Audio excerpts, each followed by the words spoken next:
Finally, Moon Knight has arrived on Disney Plus. Got to see the very first episode. What did I think about it? Well, I'm going to let you guys know. Hey, everybody, I am Robert Storms. Welcome back to the channel once again. As always, if you guys are finding me for the very first time, please do me a favor, smash that thumbs up and subscribe button. That way you guys can stay up to date on all future content here on the channel. Now, I want to preface this right from the beginning that I am not a fan of Moon Knight. To be honest with you, I don't know anything about the character. I have never read a Moon Knight comic book. I don't know the first thing about him other than he suffers from multiple personalities. That's pretty much all I really know, and that's kind of on display here in the very first episode of Moon Knight. So I'm going in with a clean slate. I have no baggage attached to this character. I'm here for the ride just to see what they are going to do and deliver with this episode. So I am basically going in as strictly just watching it as a series and see how it works. I have nothing to compare it to because I never read a Moon Knight comic book. So I don't know how accurate or inaccurate they actually are to the source material. Now, Oscar Isaac is playing the main character. I don't know his name. Apparently he has like 500 different million names, but we're going to call him, that's right, Moon Knight. We're going to call him Moon Knight. Oscar Isaac's playing Moon Knight, and Ethan Hawke is playing some kind of weird cult leader who's basically just a villain who likes to wear glass in his Crocs as he walks across the floor and start judging people with his tattoos. I really wish my tattoos would do that. So the first episode was really confusing, to be honest with you, because there was so much going on in this episode on Oscar Isaac's character where he chains himself to the bed because he sleepwalks. He hears voices, he sees images, and I'm pretty sure they're going to explain this as the episodes start rolling out.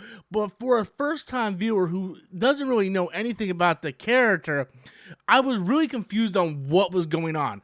Obviously, we can look at Ethan Hawke's character and be like, okay, this is the bad guy. He wants this little cherub thingy, or cherub. I called it a cherub. I don't even know why I called it a cherub. This gold scallop thing. Scallop. I'm like, whatever the hell that thing is. He wants that. And for some reason, Moon Knight doesn't want to give it to him. So Oscar Isaac's character is basically the vessel fighting all of these things, and he doesn't have no recollection of what's going on. Like, months pass, days pass, and he has no idea because there's so many different personalities going on in his head. And I gotta be honest with you, I'm looking at him like, I'm not confused. I know what's going on, but it's very strange. Like, it's really strange on what's going on in this show. And I'm just like, well, you know, I know they're going to explain this later on. It's much like WandaVision. We had no idea what was going on at the beginning of WandaVision. And then later on, they started explaining what was actually happening. I'm pretty sure Moon Knight is going to do some of the same thing. But as a newcomer, I was just kind of left like, okay, all right. And then we didn't even get to see Moon Knight until the last 3 seconds of the episode. We have all this stuff going on, and the very last 3 seconds, we get one shot of Moon Knight. And no doubt, when episode 2 comes out, it's going to start off with Oscar Isaac again, not Moon Knight. It's not going to pick up where it left off. No. He's going to wake up. I guarantee you, the next episode, we will see him wake up in bed, not knowing what happened. We are not going to be picking up for Moon Knight. And I have a feeling that they're going to kind of tease that. Like, we're not going to see Moon Knight a whole lot for the first 2 episodes. And I don't know how I feel about that because I don't know much about the character. I'm going in blind, just like I did with Guardians of the Galaxy and Eternals and Shang-Chi. I didn't know anything about those characters, but I'm trying to go in with the benefit of doubt to try to learn something about these characters.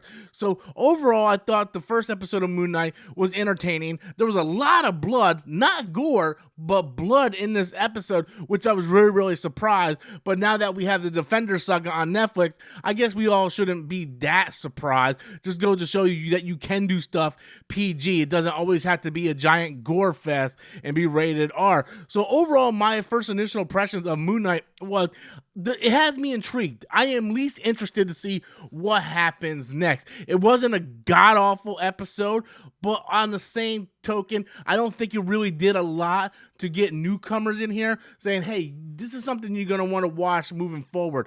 It was very confusing, just like a lot of people felt with the first couple episodes of WandaVision, just like, what's going on here? So I don't think it really did a whole lot for newcomers, but I am at least intrigued to see what happens next, and I will stick with it until I start to feel like if I'm falling off. And if I'm falling off, I'm just gonna bail on it. But right now, it did enough to keep me intrigued for the first episode. So anyway, guys, that's my thoughts on Moon Knight. Have you guys seen it? What are your thoughts? Leave those comments in the comment box below, guys. Also, if you guys can jump over to my gaming channel, where I do all types of gaming content over there, I would very, very, very much appreciate it. We're trying to get up to 1,000 subscribers. It finally popped up on the screen. I'm happy. I'm trying to get up to 1,000 subscribers over there on the channel. So if you guys can go over there, subscribe. I will have the link in the description box below, as well as a pinned comment in the comment section. If you guys can just go over there, sub to the channel. I do all gaming content, whether it be news, reviews, and reactions, all over there on the channel. So I want to thank you guys for watching. Be sure to leave your comments in the comment box below. Smash that like button and subscribe. And until next time, as always, I am Robert Storms, and that is my opinion.